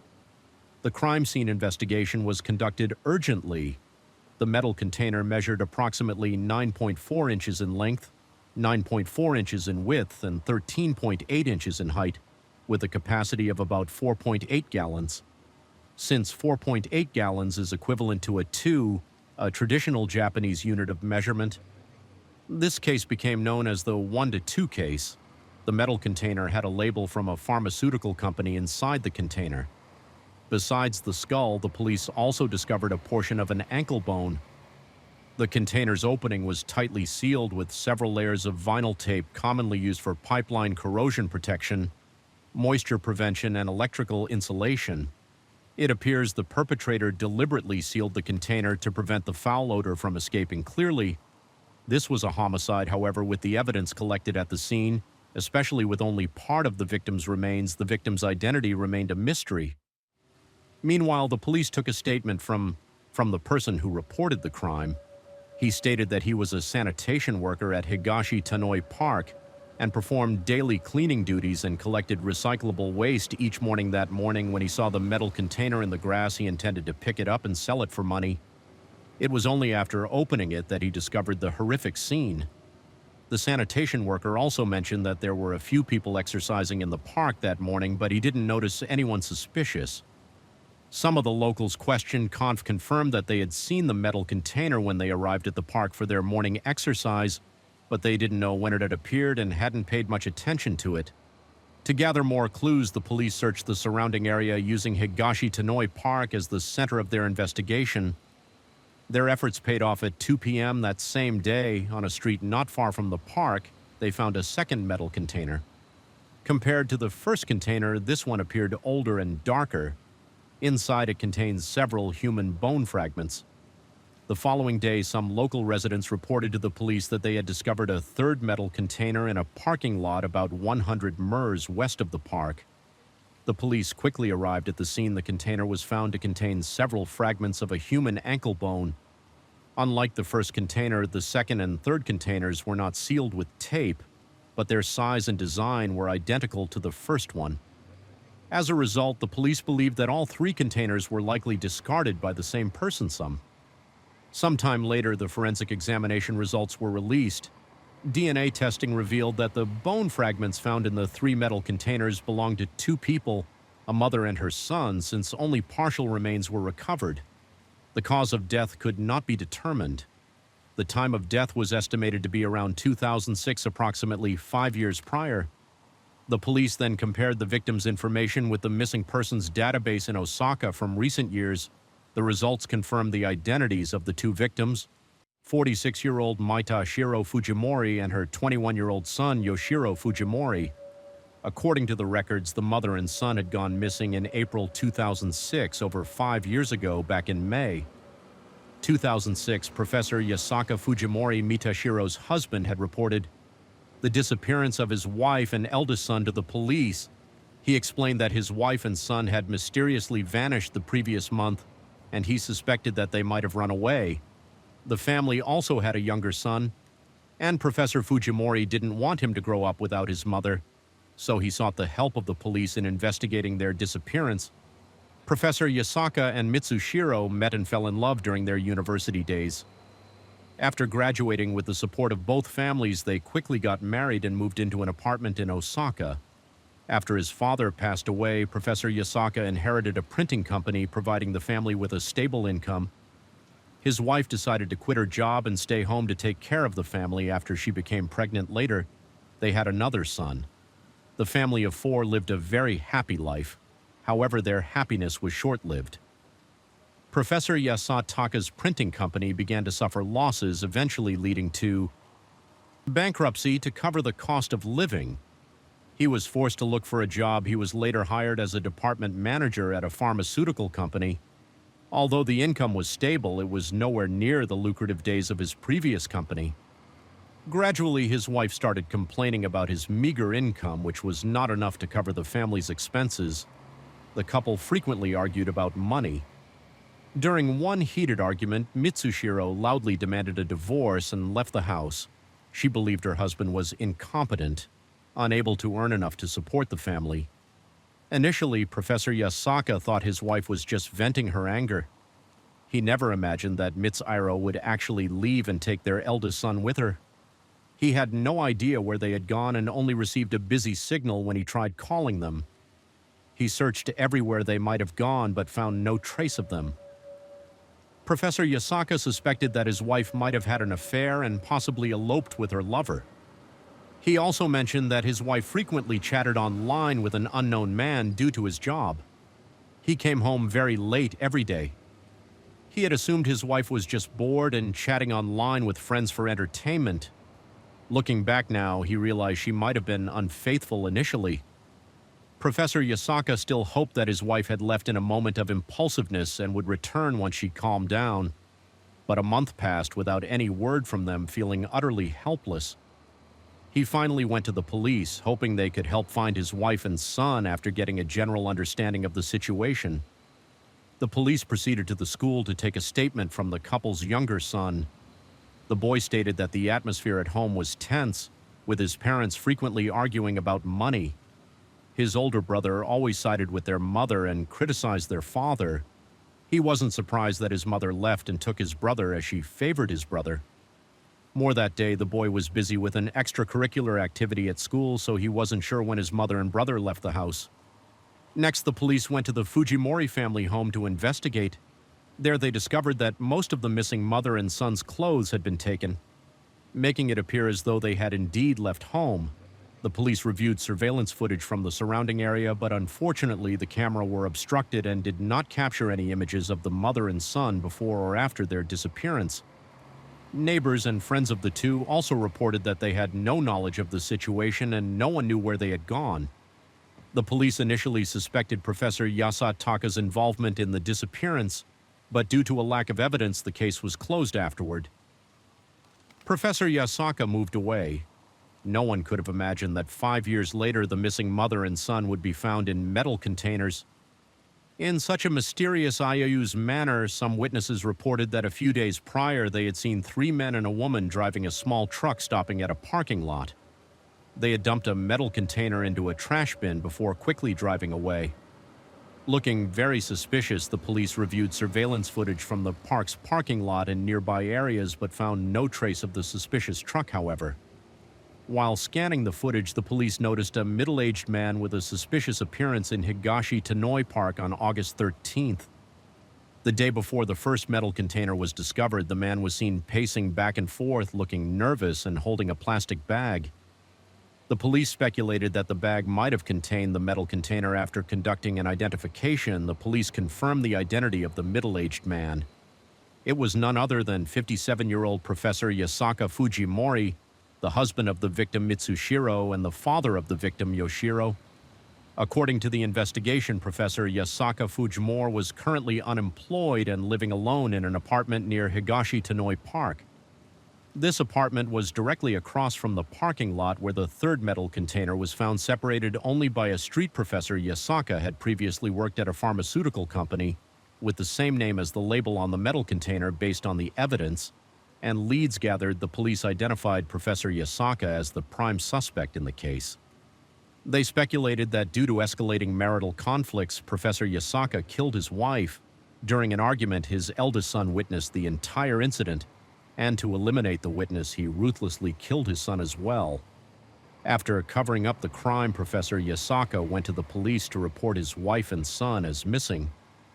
To mislead the investigation, a month after the incident, the police arrested Professor Yasaka on charges of disposing of a dead body. When questioned by the police, Professor Yasaka claimed that he didn't remember anything about discarding the metal containers.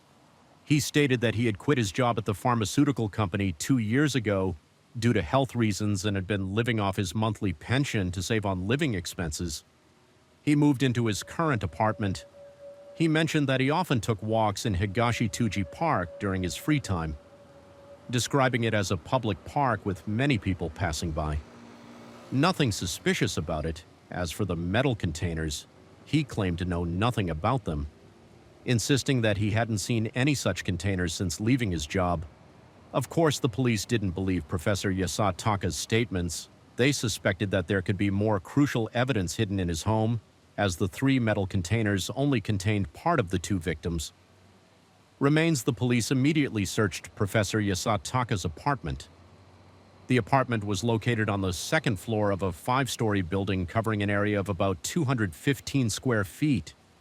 It was simply furnished with the entrance leading to a Janine area where shoes are removed before entering the home. To the left was the kitchen, to the right was the bathroom, further inside were the bedroom and balcony. The police thoroughly searched every corner of the apartment but did not find any additional metal containers. It was discovered that Professor Yasaka had fallen into gambling around 2003. Despite his wife's repeated attempts to dissuade him, he squandered the family's savings on gambling. He then took out loans from the bank to try and recover his losses, but ended up losing everything again to repay the debt. Professor Yasaka went to an insurance company to cancel his life insurance policy in hopes of getting some money back. However, when he tried to complete the paperwork, he was shocked to learn that the policy had already been canceled, and the person who had canceled it was none other than his wife. Angry, Professor Yasaka confronted his wife at home and learned that their eldest son had been expelled from school because they couldn't afford the tuition. Their eldest son was attending a private university where the annual tuition was quite substantial. Since Professor Yasaka had become addicted to gambling, the family had fallen into financial hardship in order for their son to continue his education. His wife had secretly canceled his life insurance policy to pay the tuition. Upon learning this, instead of understanding his wife's actions, Professor Yasaka harshly criticized her for making such a decision without consulting him. The police speculated that during a heated argument, Professor Yasaka killed his wife. The conflict arose from their son's tuition fees, and in a fit of rage, Professor Yasaka may have killed his son as well. Fearing that his crime would be discovered, he dismembered their bodies and stuffed them into metal containers. Afterward, he quit his job and moved to his current apartment. Believing that after all these years no one would investigate the matter further, he carelessly discarded the metal containers. 3 months after the case was brought to light, the police arrested Professor Yasaka Fujimori once again, this time on charges of murder. This time he finally admitted to disposing of the metal containers but continued to deny killing. His wife and son, Professor Yasaka, claimed that on the evening of April 10, 2006, when he came home from work, the house was completely dark normally. By that time, his wife would have dinner prepared and ready for his return. Finding this strange, he turned on the lights and discovered that the door to his eldest son's bedroom was wide open when he walked in. He was horrified to find his son lying motionless on the bed covered in blood. On the floor next to the bed was a sledgehammer, Terrified, Professor Yasaka frantically called out to his wife, but there was no response. He then found her in the bathroom, lying motionless on the floor, already deceased upon closer inspection. He noticed that her right hand was clutching a sharp piece of broken glass, while her left wrist had a deep cut. Losing both of his loved ones at once. Devastated Professor Yasaka, he believed that his wife had killed their son with the sledgehammer and then took her own life with the glass shard, possibly out of despair. Over their current situation, the police questioned why. 5 years earlier, when he reported their disappearance, Professor Yasaka hadn't mentioned any of these details and why he had dismembered their bodies and placed them in metal containers. Professor Yasaka explained that at the time of the incident, his younger son was away on a school trip. He didn't want his younger son to know about the tragedy. He then secretly transported the bodies of his wife and son to his workplace, where he used a power saw to dismember them and place the remains into metal containers. He then sealed the containers in cardboard boxes with tape and discreetly stored them in the company's warehouse. After everything was done, Professor Yasaka returned home and lied to his younger son, telling him that his mother had taken his older brother and left. At the time, his younger son fully believed him. 3 years later, Professor Yasaka's health began to deteriorate. He decided to quit his job before leaving the company. He retrieved the metal containers and brought them back home, facing financial difficulties. Professor Yasaka was forced to move into a smaller apartment. His younger son moved out on his own, leaving Professor Yasaka to live alone in his current apartment. However, the apartment was too small to store the metal containers, so at the end of July that year, he divided the containers into several parts and disposed of them at different locations. He never imagined that everything would be uncovered so quickly. Professor Yasaka's testimony might sound reasonable, but there are too many suspicious aspects. First, when his wife and eldest son died at home as a family member, his first reaction should have been to find out the cause of their deaths. However, Professor Yasaka only thought about hiding the incident from his younger son. This is difficult to understand. Second, Professor Yasaka claimed he dismembered the bodies of his wife and son. Such an action is incredibly cruel and not something an ordinary person could do. Third, Professor Yasaka stated that he placed the body parts into 4 metal containers, but the volume of those containers would not have been sufficient to hold the remains of 2 adults. Lastly, hiding the metal containers in the company's warehouse was extremely risky. If they had been left there for a long time, they could have easily been discovered by someone else. The police wanted to press further and extract more information from Professor Yasaka, but from that point on, he refused to say anything. Remaining completely silent, he even refused to reveal the location of the 4th metal container. The police then visited the pharmaceutical company where Professor Yasaka had worked to gather more information. His former colleagues had mixed opinions about him. Some described him as a serious and meticulous worker who was very afraid of making mistakes. He was also sociable with his colleagues, always greeting everyone. Many people had a positive impression of him. The company's owner in particular held him in high regard in 2006. The owner's daughter died in a car accident upon hearing the news. Professor Yasaka remarked, "If something like that happened to my family, I would never forgive the person responsible." This showed that Professor Yasaka deeply cared for his family. Moreover, he frequently boasted about his eldest son to his colleagues, saying that his son was an amazing young man. However, some people describe Professor Yasaka as having a short temper. Prone to sudden outbursts, he also often mumbled to himself, appearing quite strange and difficult for others to understand. Additionally, Professor Yasaka was frequently late to work and sometimes even came to the office. Intoxicated, initially a kind colleague asked if he needed help, but Professor Yasaka lashed out at them. After that, no one dared to approach him and they kept their distance. In their ongoing investigation, the police approached the warehouse manager of the company to gather more information, but no one recalled ever smelling anything unusual in the containers, but the police had only found 3. So far, they suspected that the remaining container might still be hidden in the company's warehouse. The police conducted a thorough search of the warehouse but found nothing. The police then located the apartment in Osaka where Professor Yasaka and his wife had previously lived, after obtaining the current owner's consent. The police conducted a search of the apartment. Luminol testing revealed a strong luminescent reaction on the floor in one of the bedrooms. Additionally, in the gaps between the floorboards and the baseboards, the police found traces of blood that had been cleaned but not entirely removed. DNA testing confirmed that the blood belonged to Yoshiro Professor Yasutaka's eldest son. The investigation made significant progress, but the police still needed more evidence to convict Professor Yasaka while the police were struggling to gather additional proof. An anonymous woman who claimed to be a close friend of M. Shiro came forward with some crucial information. I stated that before her disappearance, M. Shiro often confided in her about her husband's gambling addiction. Ms. Shiro was deeply distressed and felt helpless. She mentioned that they were running out of money to pay for their eldest son's tuition, but her husband seemed unconcerned, only interested in indulging in his pleasures. Professor Yasaka frequently hung out at bars, coming home late at night.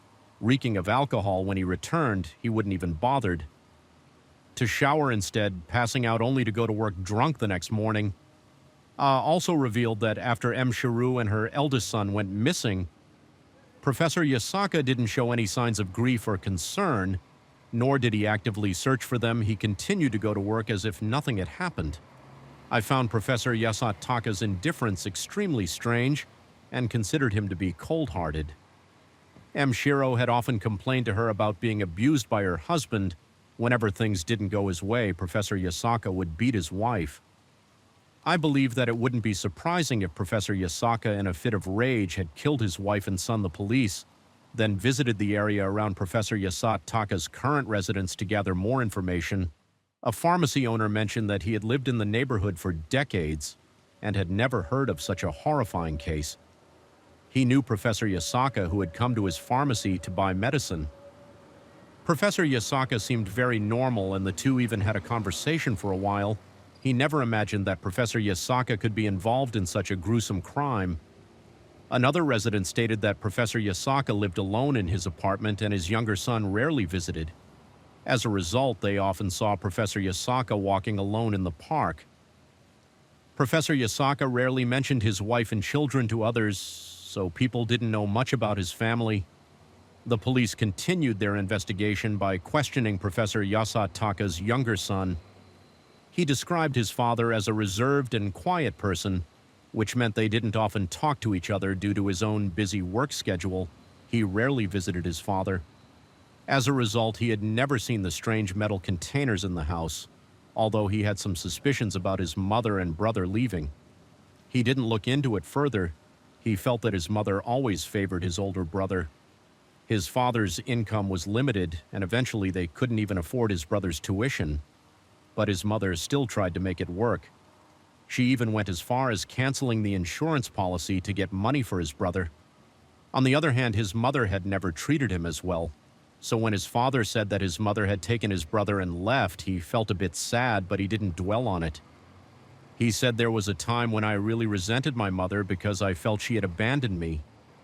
The case garnered significant public attention after being reported in the media. Many people believed that the truth was not as straightforward as it seemed, given the numerous suspicious aspects of the case. Some speculated that the real culprit could be the younger son, who had attracted the least attention since his mother always favored his older brother. He had lacked maternal affection from a young age. Over time, this led to feelings of resentment towards his mother and brother. His mother canceling the insurance policy to pay for his brother's tuition only intensified his anger. This may have driven him to plan the murder of his mother and brother. At that time, the school had organized a field trip which he saw as the perfect opportunity to act. He pretended to sign up for the trip but secretly returned home that day. Instead of going out knowing that his father usually came home late from work, he decided to strike. Then he went to a store and bought a sledgehammer when he got home and saw his brother asleep in bed. He, in a fit of rage, swung the sledgehammer and struck his brother's head. He then went on to kill his mother after committing the crime. He panicked, discarded the weapon, and fled the scene that evening when Professor Yasaka came home from work and found his wife and son dead. He was overcome with grief and decided to call the police. But just then he received a call from his younger son. The younger son confessed the entire truth and begged his father to help cover up the crime. Initially, Professor Yasaka couldn't accept this harsh reality, but after some thought, he agreed to conceal the crime to protect his younger son's future under the cover of night. Professor Yasaka secretly transported the bodies of his wife and son to a deserted area and buried them. He then returned home, cleaned up the crime scene, and instructed his younger son to tell everyone that his mother and brother had run away. A month later, Professor Yasaka went to the police station to report his wife and son as missing. With the younger son's account, the police did not investigate the matter further. Professor Yasaka thought everything had been perfectly concealed. However, he never anticipated that the land where he buried his wife and son's bodies would be bought by a real estate company to develop a new project, fearing that his crime would be exposed. Professor Yasaka secretly returned to the site, exhumed the bodies, dismembered them, and placed the remains into metal containers. He then took the containers,